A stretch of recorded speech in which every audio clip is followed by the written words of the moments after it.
You know, when I first got into the natural world of health, there's so much information out there, and most of it is contradictory, which was really, really hard for me because I was trying to learn for my own health and my own benefit, and everything was contradicting each other, everything that I was reading, and it was really, really hard. It's maddening.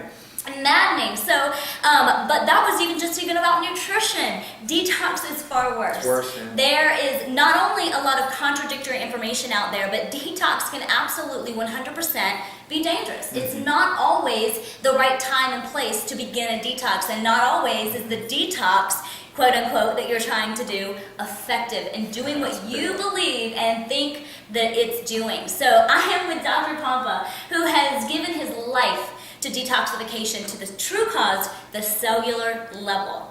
It is my honor, and I begged him to do this interview because it is so special to me, but I have learned so much from you and what you truly have suffered for. So tell us a little bit about that.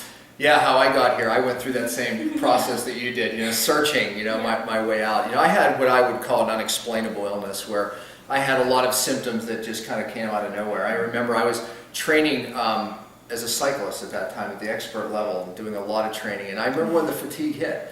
Matter of fact, I had journaled it at that time, like, fatigue, and like most athletes, I thought I was overtraining, and I backed off the training.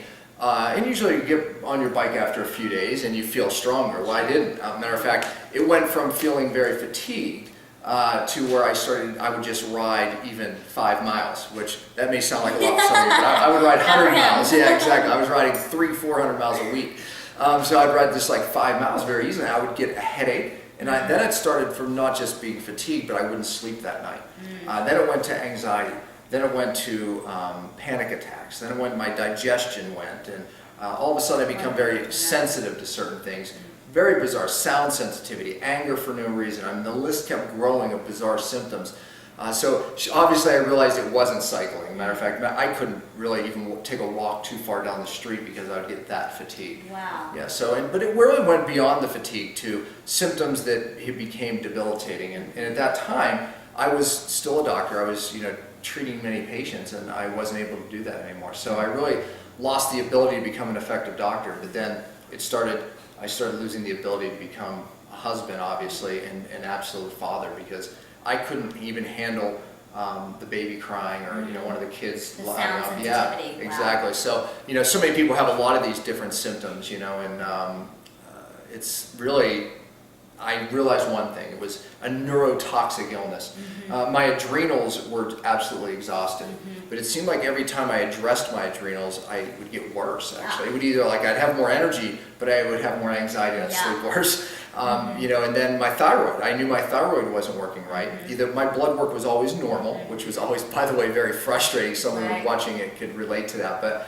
I wanted something to be abnormal because I just didn't know. You wanted an answer. And but it wasn't, and I knew my thyroid wasn't working just from my symptoms. And I was working at that time with a very, very bright endocrinologist. I read every book. I was researching. All the research. On those nights that I couldn't sleep and I had a lot of anxiety, I really that's when I sometimes would search. Do your research. Yeah, if my brain would clear at 3 in the morning, but I couldn't not sleep. But anyways, I became friends with an endocrinologist, really smart, and he was a thyroid expert and wrote a lot of books about it. And he said to me, one day, "Dad, I think you have mercury poisoning." And I said, I thought so too, because I was searching at the time with my symptoms, as probably most people watching this has had. Right? You're on Google searching with all your different symptoms going, and Mad Hatter's disease came up. And I don't know if you know what Mad Hatter's disease is, but the people making felt hats were actually using mercury. And they use mercury to really knock down and attenuate the mold that gets in felt. Right, exactly. And so they used mercury. Well, they became mad as a hatter. Well, I looked at the symptoms of Mad Hatter's disease. I was mad as a hatter. Wow. I literally had every one of these symptoms, and it was absolutely horrific. But I was joyful when I saw it. I'm thinking, this is me. It's an answer. Exactly. But I went down, I researched like I do so well. The best guy in Pittsburgh, head of toxicology at Allegheny General, and I got a blood test. And when he heard my symptoms, he thought perhaps that's a possibility. But I got the test back, normal. I was devastated. A whole year went by. And this endocrinologist says you have mercury poisoning. I said I did the test. It was normal. You know, yeah, I thought so too. And he said, what test did you do? I said, well, I did a blood test. He said, oh, that's the wrong test. Wow. It would only show if you had acute mercury poisoning, like you had a workplace Makes exposure, sense. right, because it's in your blood maybe 2 days, then it's gone. Right. He's like, no, this is chronic, where it's in your tissues, more specifically, Dr. Pompa, in your brain. You know, and I had, looking back, I knew my adrenals weren't right, my thyroid wasn't right, but I really narrowed it down to, it was my hypothalamus pituitary. And by the way, that's the area of your brain, in the center of your brain, that controls your thyroid, your adrenals, your whole endocrine system, your whole hormonal system. I knew it wasn't right. But again, every time I tried to address it, I seemed to get worse. Wow. So anyways, long story short is that's where I ended up realizing the problem was. It was mercury in my brain. The right test, the correct test where you actually chelate the mercury out of the tissues, look at the amount that's there, came back positive. But anyway, so I got that mercury out. 2 days later, the symptoms started. I read it, I literally, that page still has teardrops on it because I wept reading my symptoms when I started. It was really the first time I went back and read what was going on, and now I had the answer.